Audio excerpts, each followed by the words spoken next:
voluntad de mi tía abuela fue clara. Heredaba la mansión Blackwood, sus tierras, su fortuna, todo, pero con una condición, una sola y extraña advertencia. Jamás, bajo ninguna circunstancia, debía poner un pie en el ala oeste. Por tu bien y por el nuestro, decía la carta. Por el nuestro. ¿A quiénes se refería? Al principio, cumplí. La casa era inmensa, un laberinto de pasillos fríos y salones cubiertos de sábanas blancas que parecían fantasmas esperando en silencio. Me instalé en el ala este, lejos de la prohibición, tratando de ignorar esa puerta de roble macizo al final del gran corredor del segundo piso. Pero la casa no me dejaba olvidarla.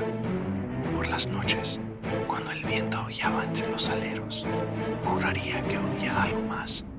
Un susurro, un lamento metálico, como el chirrido de una cadena oxidada que parecía venir de allí, de ese lugar vedado. Intentaba convencerme de que era el viento, la vieja fontanería, mi propia imaginación sugestionada por la advertencia.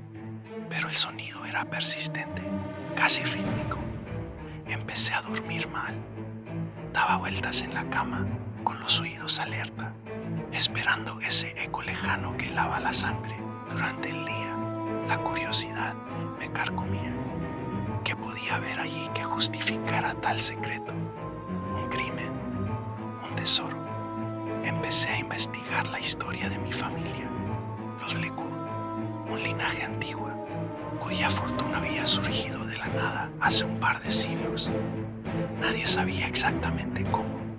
En la biblioteca, entre tomos polvorientos de historia local, encontré menciones a mis antepasados, respetados, sí, pero también temidos. Se hablaba de una sombra sobre la familia, de una deuda que nunca se saldaba.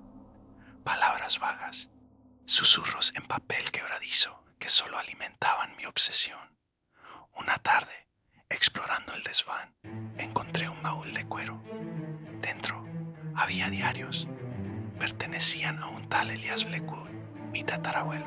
Su caligrafía, al principio firme y elegante, se volvía cada vez más errática, casi frenética hacia las últimas páginas. Hablaba de la máquina, de su sacrificio necesario. Escribía sobre el peso de una corona que no se veía, pero que aplastaba el alma. Y una frase se repetía una y otra vez. El péndulo reclama su tributo. El péndulo. De repente, el sonido nocturno cobró un nuevo sentido. No era una cadena, era un compás, un movimiento oscilante. La paranoia empezó a instalarse. Sentía que las paredes me observaban.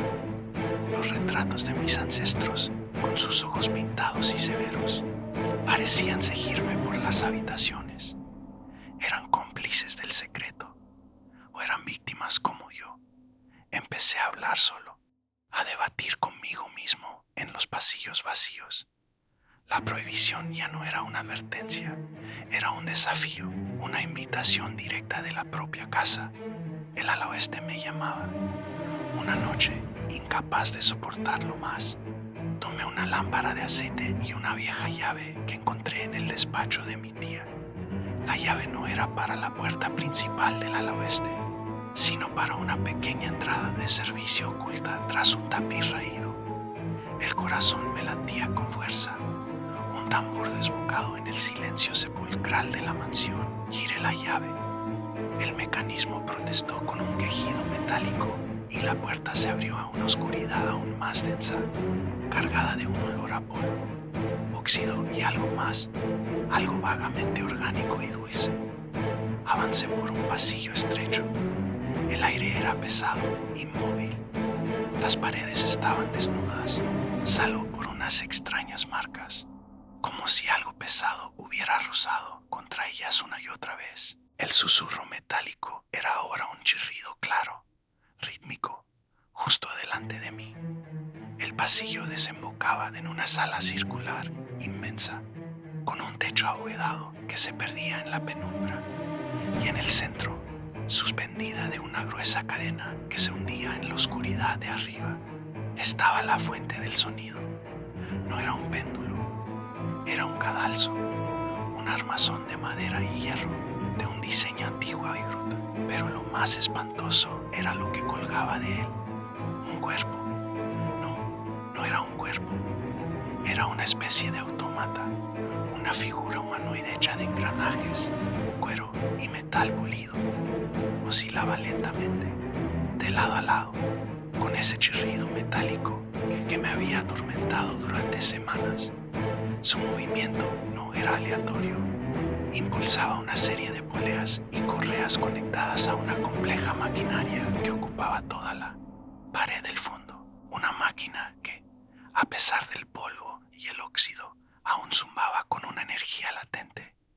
En una mesa cercana encontré más documentos, planos, contratos, cartas, y lo entendí todo. La máquina, el sacrificio necesario, la fortuna de los Blackwood no venía de la tierra ni del comercio. Venía de esta abominación. Según los escritos de Elías, la máquina era una especie de generador. Convertía el eco del tormento en prosperidad. El cadalso no era para ejecutar a nadie, sino para mantener el movimiento perpetuo.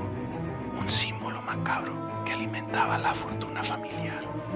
La condición era que siempre debía haber un Blackwood vivo en la mansión, actuando como guardián, como testigo del pacto. De repente, el chirrido se detuvo. Un silencio total y absoluto cayó sobre la sala. El autómata dejó de oscilar y entonces oí un clic, un sonido metálico justo detrás de mí. La puerta por la que había entrado se había cerrado. Escuché el ruido de un cerrojo deslizándose. Estaba atrapado. Un nuevo sonido comenzó, no desde el cadalso, sino desde la maquinaria en la pared. Un zumbido grave que vibraba en el suelo, en mis huesos. Las luces de la máquina comenzaron a parpadear, una a una, iluminando la sala con un resplandor verdoso. Corrí hacia la puerta, la golpeé, grité, pero era inútil. Era como golpear una pared de roca. El zumbido se hizo más fuerte. En la pared opuesta, otra puerta que no había visto antes comenzó a abrirse con una lentitud exasperante, revelando una escalera que descendía a la oscuridad, y desde abajo subía una voz, un susurro, pero ahora claro, nítido. No era el viento, no era mi imaginación, era una voz real. El péndulo reclama su tributo. Susurró la voz. El guardián anterior ha fallado. Se necesita uno nuevo. Miré al autómata inmóvil en el cadalso. Luego miré la escalera oscura de la que provenía la voz. Era real, o la soledad y el miedo finalmente habían destrozado mi mente. La maquinaria zumbaba, esperando. La casa esperaba. El legado de los Blackwood esperaba. Y yo estaba en el corazón del secreto, ya no como heredero, sino como la siguiente pieza del mecanismo. La puerta de abajo estaba abierta, como una invitación, y supe, con una certeza aterradora, que no tenía otra opción más que bajar. Mi cordura se quedó arriba, junto a esa puerta sellada, mientras mis pies me llevaban, paso a paso, hacia mi nuevo papel en la familia, el guardián, o quizás simplemente el siguiente sacrificio.